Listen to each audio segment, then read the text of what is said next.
Hello guys, welcome to my channel. પહેલા તો બધાને અષાઢી બીજની ખૂબ ખૂબ શુભકામનાઓ. ભગવાન જગન્નાથ તમને સુખ, સમૃદ્ધિ અને શાંતિ આપે એવી ભગવાન પાસે પ્રાર્થના. આજે આપણે છે ને અષાઢી બીજ સ્પેશિયલ રવાના લાડુ બનાવશું.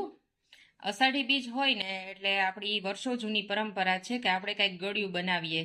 તો આજે છે ને આપણે ગળિયામાં રવાના લાડુ બનાવવાના છે. એકદમ સોફ્ટ અને મોઢામાં મૂકતા જ ઓગળી જાય ને એવા રવાના લાડુની રેસીપી આજે હું તમારી સાથે શેર કરવાની છું. તો ચાલો જોઈએ તેની રેસીપી.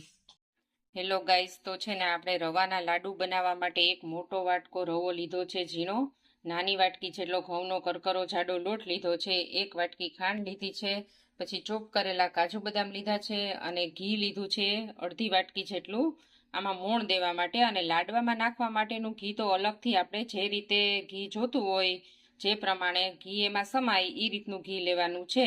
અને આનું મેઝરમેન્ટ કેવું છે રવાનો કે આપણે 2 વાટકી રવો અને 1 વાટકી ઘઉંનો જાડો લોટ, ઘઉંનો જાડો લોટ જેટલો લઈએ ને એનાથી ડબલ આપણે રવો લેવાનો છે.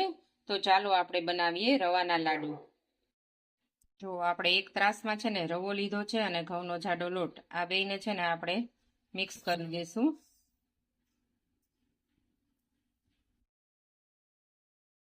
ને એમાં છે ને આપણે ઘીનું મોણ નાખવાનું છે, મુઠ્ઠી પડતું મોણ આપણે નાખવાનું છે.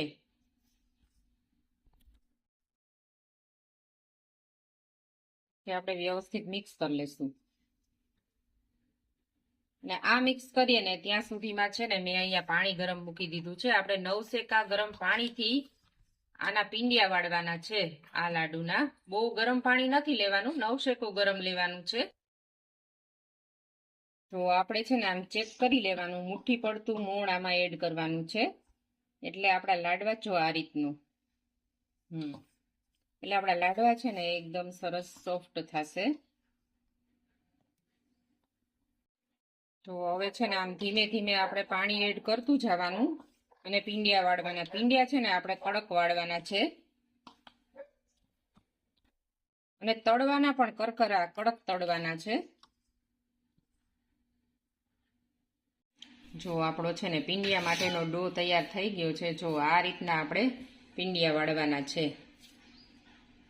એકદમ કઠણ લોટ રાખવાનો છે. અષાઢી બીજ હોય ને એટલે અમારા ઘરમાં ગળ્યું બને જ, કંઈક ગળ્યું તો બનાવવું જ જોઈએ.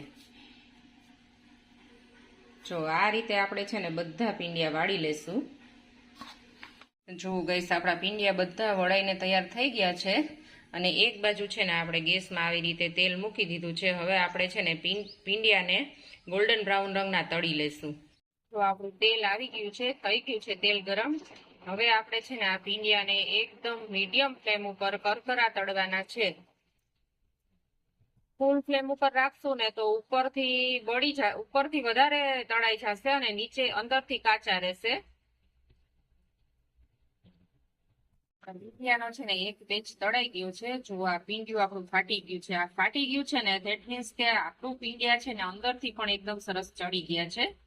હવે આ પીંડિયાને છે ને આપણે 15-20 મિનિટ સુધી ઠંડા થવા દેશું અને પછી એનો છે ને મિક્સરમાં કરકરો આપણે ભૂકો કરી લેશું.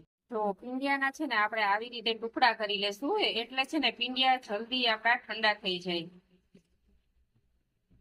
જો ગાઈસ આપણે છે ને પીંડિયાનો ભૂકો કરકરો કરી લીધો છે મિક્સરમાં. જો આ રીતનું કરકરું ટેક્સચર રાખવાનું છે. જો ગાઈસ હવે છે ને આપણે આમાં ખાંડ ભેળવશું. ખાંડ આપણા છે ને જેવું ગળ્યું ખાતા હોય એ મુજબ આપણે ખાંડ એડ કરવાની છે. પેલા છે ને આપણે ખાંડ મિક્સ કરી લઈશું. પેલા તો કા મમ્મી માલપુવા બનાવતા અષાઢી બીજ ઉપર એમ વાવણી કરવાની હોય એટલે કા કરવાની. અમે તો પુડલા બનાવતા બહુ જ. જો હવે ખાંડ મિક્સ સરસ થઈ જાય ને પછી આપણે એમાં ઘી એડ કરશું.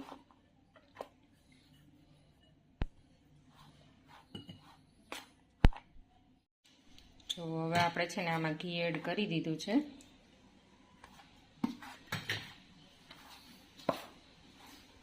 હવે છે ને આપણે આને સારી રીતે મિક્સ કરી લેશું.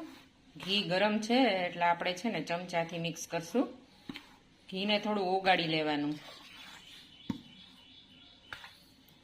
હવે આપણે જે આ ડ્રાયફ્રૂટનો ચોપ કરેલા ડ્રાયફ્રૂટ છે એ એડ કરી દઈશું. આપણે મનપસંદ ડ્રાયફ્રૂટ આપણે આમાં એડ કરી શકીએ.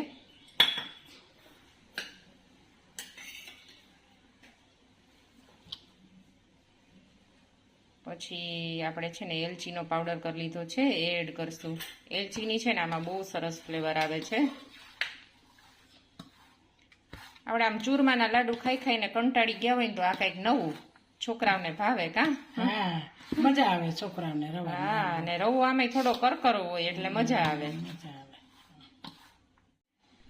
જો આ રવો છે ને ઘીને વધારે એબ્સોર્બ કરે છે એટલે આપણે ઘી આમાં થોડું ચડિયાતું જોશે. જો કોરો થઈ ગયો આટલું ઘી નાખ્યું હતું તોય પાછું થોડું ઘી આપણે એડ કરશું. આમાં લાડુ છે ને કોઈ પણ હોય ઘીથી લચપચતો હોય ને તો જ સારો લાગે કા મમ્મી. હા ઘી તો જોઈએ હો લાડવામાં. જો હજી આપણે ઘી છે ને આટલું એડ કરી દઈશું.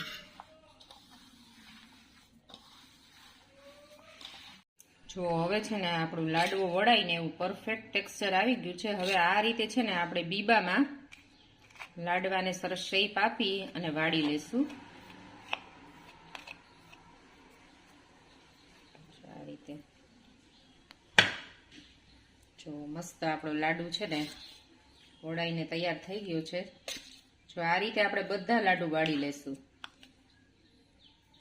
તો જુઓ ગાઈસ, આપણા રવાના લાડુ વળાઈને રેડી થઈ ગયા છે. મેં એને રોઝ પેટલથી ગાર્નિશ કરી લીધા છે. તો મોઢામાં મૂકતા જ ઓગળી જાય એવા ઘીથી લચપચ રવાના લાડુ સર્વ થઈને રેડી થઈ ગયા છે.